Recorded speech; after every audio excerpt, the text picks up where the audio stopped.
और चलिए राष्ट्रमेव जयते में आगे बढ़ते हैं और बात वीर सावरकर और टीपू सुल्तान के मुद्दे की, जो अब कर्नाटक से होते हुए महाराष्ट्र पहुंच गया है।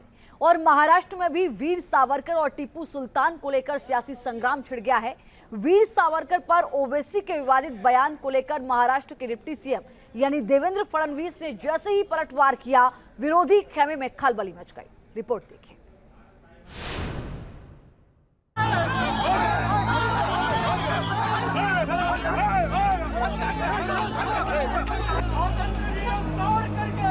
वीर सावरकर वर्सेस टीपू सुल्तान, अब महाराष्ट्र में सियासी घमासान।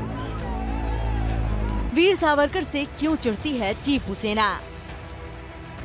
कर्नाटक में शिवमोगा से उडुपी और विजयपुरा तक टीपू सुल्तान बनाम वीर सावरकर पर संग्राम अभी खत्म नहीं हुआ था कि महाराष्ट्र की सियासत में ये मुद्दा गर्म हो गया। आजादी की जंग में वीर सावरकर के योगदान को लेकर महाराष्ट्र के नेताओं के बीच जुबानी जंग शुरू हो गई। पहले महाराष्ट्र के डिप्टी सीएम देवेंद्र फडणवीस ने वीर सावरकर पर दिए गए ओवैसी के बयान पर पलटवार किया और फिर एनसीपी और कांग्रेस समेत सभी विपक्षी पार्टियां सावरकर के इस संग्राम में कूद पड़ी। ओवैसी की पार्टी AIMIM ने इस मुद्दे पर कहा कि इतिहास बदला नहीं जा सकता और कहा कि टीपू सुल्तान देशभक्त थे। वहीं वीर सावरकर ने अंग्रेजों से माफी मांगी थी।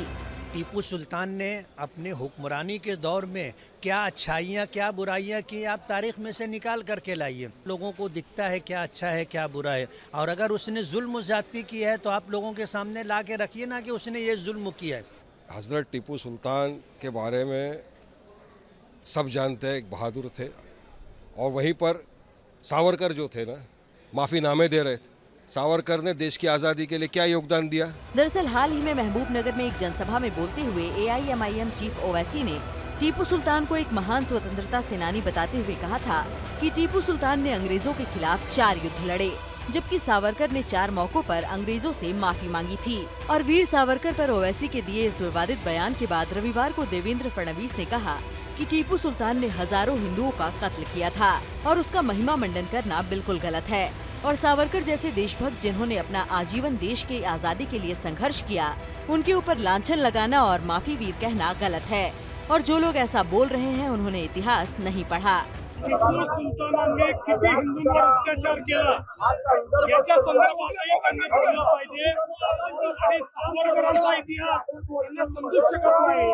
ज्यांना देशच माहिती नाही त्यांना सावरकरांचा इतिहास काय समजेल? देवेंद्र फडणवीस की इस बयान के साथ ही टीपू सुल्तान और वीर सावरकर का मुद्दा कर्नाटक से होते हुए महाराष्ट्र पहुंच गया और कांग्रेस के वरिष्ठ नेता और पूर्व मुख्यमंत्री अशोक चौहान ने हमला बोलते हुए कहा कि फडणवीस और शिंदे की सरकार जनता का ध्यान भटकाने के लिए सावरकर और टीपू सुल्तान के मुद्दे को तूल दे रही है। देश के इतिहास में जाने से बेहतर है कि देश के भविष्य के बारे में कुछ सोचा जाए। इररिलेवेंट इश्यूज को उठाकर कोई फायदा पॉलिटिकल लेता होगा तो मुझे उसके बारे में कुछ कहना नहीं। मेरा ये कहना है कि देश के भविष्य के बारे में कोई बात कहे तो मैं समझ सकता हूँ। महाराष्ट्र में टीपू सुल्तान और वीर सावरकर जैसे मुद्दे की एंट्री ऐसे वक्त में हुई है जब वहाँ कुछ ही दिनों बाद महानगर पालिका के चुनाव होने हैं और हर पार्टी अपने अपने तरीके से इस मुद्दे को भुनाने में जुट गई है। हालांकि उद्धव की शिवसेना के लोग इस मुद्दे पर खुलकर बोलने से अभी बचते नजर आ रहे हैं।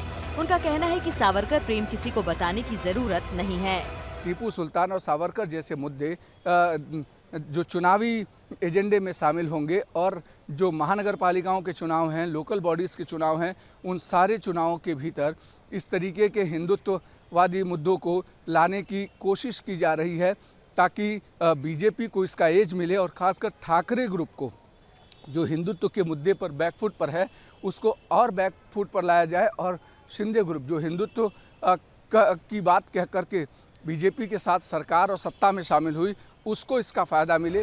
टीपू का महिमा मंडन करने वालों का तर्क है कि टीपू सुल्तान की रियासत में धार्मिक आजादी थी और उसने हिंदुओं के मंदिरों का पुनर्निर्माण कराया, हिंदुओं की रक्षा की।